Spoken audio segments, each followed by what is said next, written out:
आस्था, श्रद्धा एवं सबसे प्राचीन सभ्यता का साक्षी है यह वाराणसी शहर।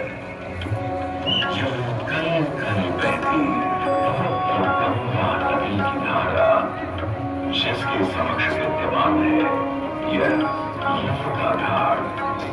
मत्स्य पुराण में तीर्थों की चर्चा के अवसर पर यमुना तीर्थ का वर्णन हमें प्राप्त होता है। साथ ही साथ स्कंद पुराण के काशी खंड में भी जहाँ नव दुर्गा घाटों का वर्णन होता है, वहाँ भी यमुना घाट का नाम अंकित है।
गंगा नदी के तट पर स्थित है यमुना तीर्थ,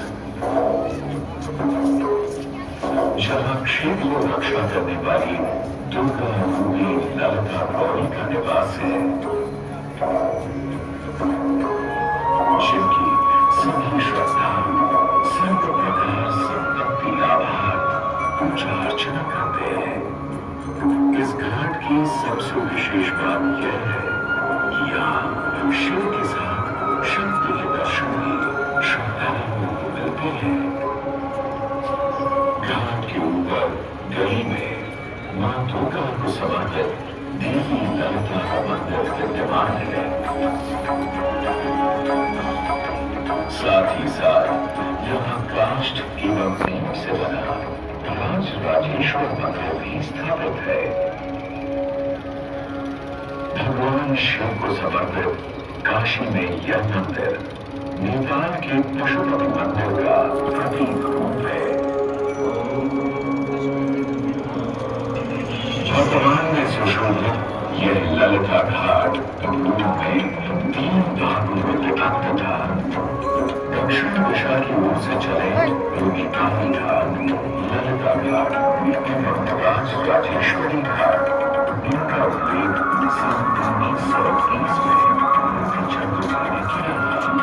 जहाँ नेपाली घाट एवं ललिता घाट के पक्के निर्माण का श्रेय नेपाल के महाराजा बहादुर शाह को जाता है, तो वहीं राजराजेश्वरी घाट के निर्माण का श्रेय सिद्धगिरी जी को जाता है। कालांतर में नेपाली एवं राजराजेश्वरी घाट समान हो गए। ऐसी मान्यता है कि अश्विन मास की कृष्ण तृतीया के दिन ललिता तीर्थ में स्नान कर देवी के दर्शन करने से श्रद्धालुओं की सभी मनोकामनाएं पूर्ण होती हैं।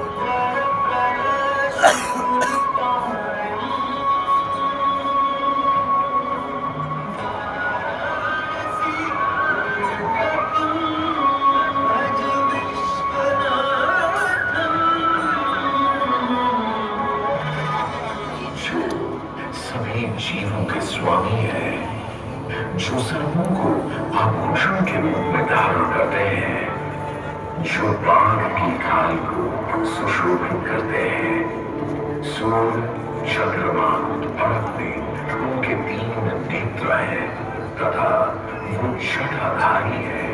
पाश, अंकुश और त्रिशूलधारी है। वे अपने सभी भक्तों को आशीर्वाद देकर उन्हें भय से सुरक्षा प्रदान करते हैं। ब्रह्मांड के स्वामी एवं वाराणसी के भगवान श्री विश्वनाथ की हम वंदना करते हैं। मैं आपकी नगरी काशी, वही काशी जो स्वयं भगवान शिव के त्रिशूल पर विद्यमान है। सृष्टि के प्रारंभ में महादेव ने जब पृथ्वी पर अपनी दृष्टि डाली तो उन्हें एक भाग चमकता हुआ प्रतीत हुआ। उसी भाग को भगवान शिव ने काशी का नाम दिया। कालांतर में गंगा नदी के तट पर बसी इस काशी नगरी में समय समय पर अनेकों घाट विकसित हुए, जहां श्रद्धालु आकर पूजा अर्चना एवं स्नान किया करते थे।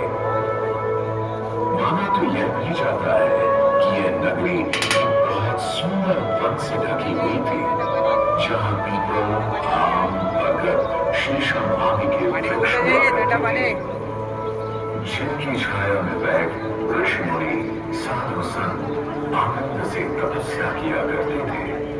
इसलिए इस जगह का उल्लेख आनंद वन के नाम से भी किया गया है। जितनी पुरानी काशी नगरी है, उतना ही पुराना यहाँ का काशी विश्वनाथ मंदिर भी है।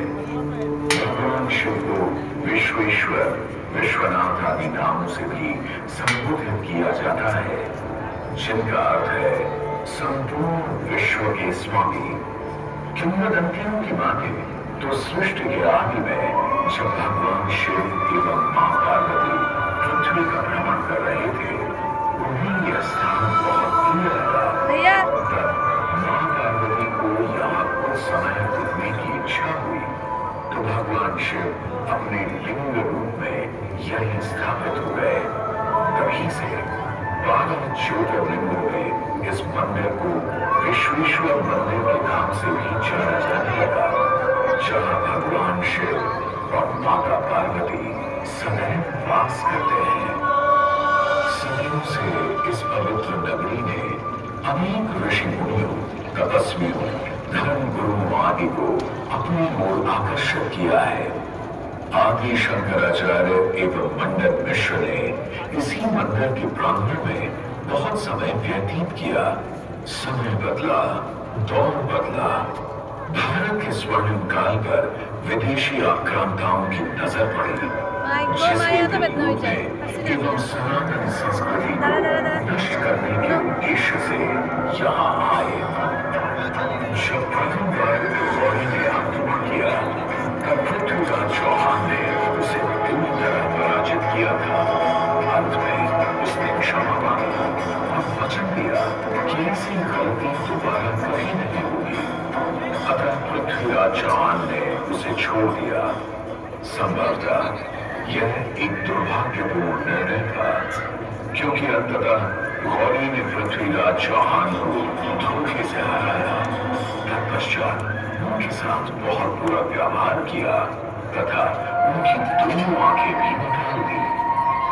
पृथ्वीराज की मृत्यु के उपरांत हिंदुओं का मनोबल कमजोर पड़ गया, जिसके परिणाम स्वरूप आतताइयों ने अन्य मंदिरों के साथ साथ विश्वनाथ मंदिर को भी क्षति पहुंचाई। यह ऐसा काला दौर था जिसके स्मरण करने मात्र से आंखें नम पड़ जाती है। परंतु समय सदा एक सा नहीं रहता और दुख के ये बादल भी सुख में बदलने वाले थे। एक धार्मिक सम्मेलन में राजा कुंवरमल की भेंट नारायण भट्ट से हुई। नारायण भट्ट एक बहुत धार्मिक व्यक्ति थे, दोनों ही धार्मिक इंसान थे और नित्य प्रति भगवान की पूजा अर्चना करना अपना परम कर्तव्य समझते थे। दोनों ने काशी विश्वनाथ के इस पावन मंदिर का जीर्णोद्धार करवाया और वीरवान बड़े खंडहरों में एक नई जान डाल दी। 16वीं सदी में संत तुलसीदास ने यहाँ रामचरितमानस की चौपाइयों को पढ़ा था तथा संत एकनाथ ने भी यहीं पर वारकरी संप्रदाय का महान ग्रंथ श्री एकनाथ की भागवत विख्यात पूरा किया था। लगभग 7वीं शताब्दी के मध्य में मराठा शासक मल्हार राव होलकर ने काशी विश्वनाथ मंदिर के पुनर्निर्माण की योजना बनाई।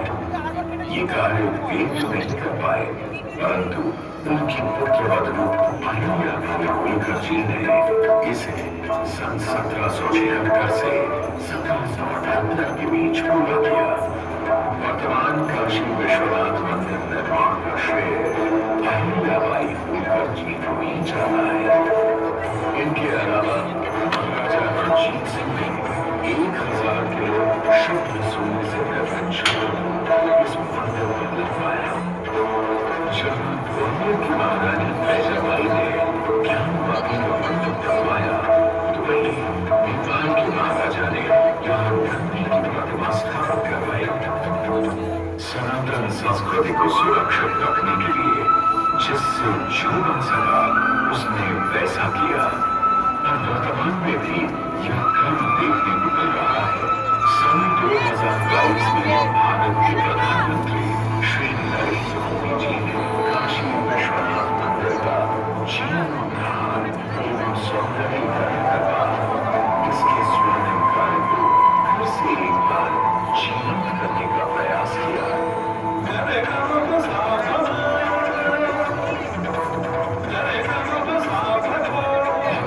शिव को समर्पित काशी विश्वनाथ का यह पावन मंदिर सदियों से करोड़ों श्रद्धालुओं का प्रेरणा स्रोत रहा है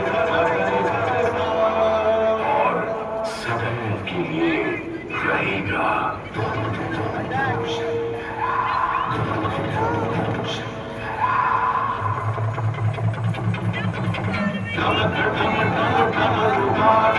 भोलेनाथ महेश्वर भोलेनाथ महेश्वर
Mहेश्वरा